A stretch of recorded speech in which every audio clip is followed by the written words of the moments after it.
Manuel Torres Félix, nació el 28 de febrero de 1958 en Cozalá, Sinaloa, posiblemente en el Llano de los Refugios. Era 2 años mayor que su hermano Javier Torres Félix el JT, el ondeado nunca pisó la cárcel a diferencia del JT, detenido el 27 de enero de 2004 en su domicilio de Colinas de San Miguel.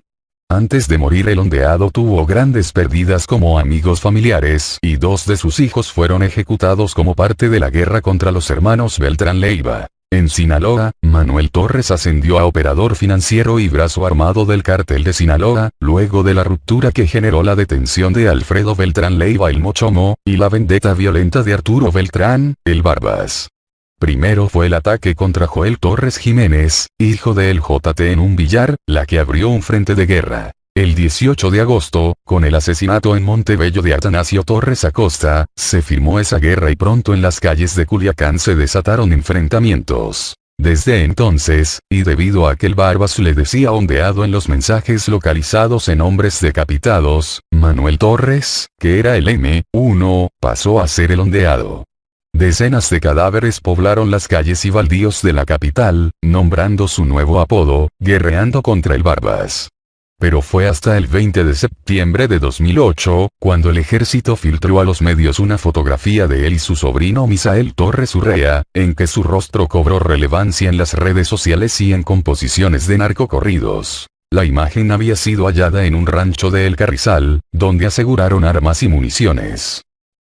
En la primavera del 2010, en medio de los ánimos electoreros, Manuel e Ismael Zambada pasaron a ser consuegros, al contraer nupcias un hijo del Mayo con una hija del M1.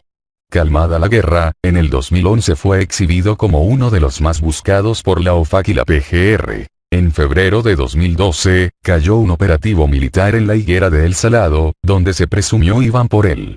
En marzo, se especuló la muerte de El Fantasma, abatido por las fuerzas castrenses en Oso Viejo. Y ahí, en esos terrenos, terminó el ondeado, con sus últimas armas, un pantalón café y un cinto de cuero blanco. No hubo banda ni disparos de despedida, no hubo excesos, salvo por la presencia militar y por esas toneladas de flores que lo acompañaron hasta Jardines del Humaya, donde están los restos de su hijo Atanasio.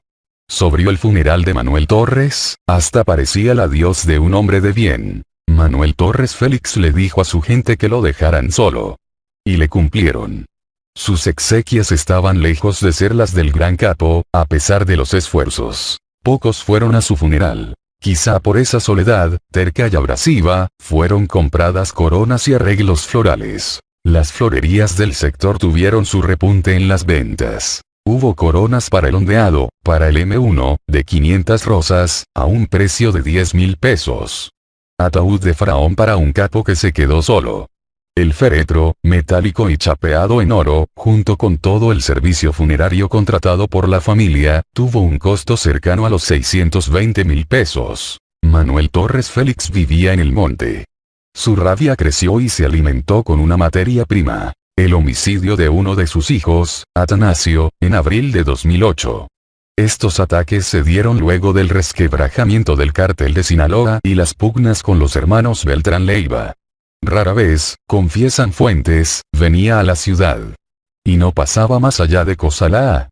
Conocía la serranía Culichi y sus alrededores, sobre todo en el sector sur, porque era su casa, su viento, su predio y su patio. Desde ahí operaba y controlaba, al servicio de Ismael Zambada García, el Mayo. Déjenme solo. Dicen los cercanos que pidió, ordenó. Déjenme solo. Que ya estaba cansado. Harto. Que sabía lo que venía y que había decidido enfrentarlo él y no quería a nadie más. Cuentan, casi a manera de mito, que siguió a pie entre el monte y los predios de plantíos de temporal. Solo. Así lo dejaron y así murió. Las versiones de las autoridades indican que fueron calibres pequeños los que perforaron su piel, pero que también tenía muchos golpes, que los militares nomás llegaron por el cuerpo, que no hubo tal balacera y que por ahí, cerca de donde lo recogieron, había fiesta. Y en esas fiestas, aseguran, siempre hay muertos. Solo ahí, entre los matorrales.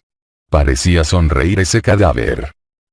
La supuesta traición del Mayo Zambada. Mucho o poco se habla de la traición del Mayo Zambada. Lo cierto es que todos se niegan a hablar de este hecho, sin embargo la familia Torres, afirma y reafirma como un hecho la traición y la necesidad del Mayo de entregar a uno de sus subalternos. El gobierno lo pidió y él puso y dispuso a Manuel Torres Félix el Ondeado.